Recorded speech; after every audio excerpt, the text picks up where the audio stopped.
ушул асман, жер, ай, күндү, ушул дүйнөнү биз үчүн жараткан. Кийинки аятта ушуну айтып атат.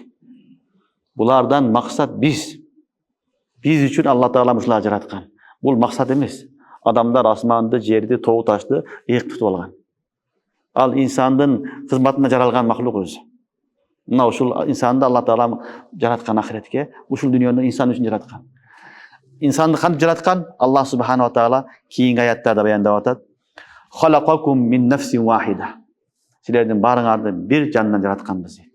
Силердин баарыңарды бир жандан жаратканбыз. Сумма жаала минха завжаха. Кийин андан анын жубайыны, аялын жараттык дейт. Ва анзала лакум минал ан'ами саманiyata azwaj.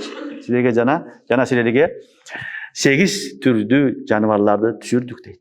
Яхлукукум фи бутуни уммахатикум халкан мин ба'ди халк. Силерди энеңердин курсагында жараттык дейт. Халкан мин ба'ди халк. Бир акыбалдан экинчи акыбалда. Фи зулуматин салас. 3 караңгылыкта. Заликумуллаху раббукум. Мына ушул силердин Раббиңер. Лахул мулк. Падышалык ушул Аллага таандык. Ала ла илаха иллаху. Анын шериги жок бир жалгыз Аллах. Фанна тусрафун. Ушундай Алланы таштап кайсыл жака бурулуп баратасыңар деген аят.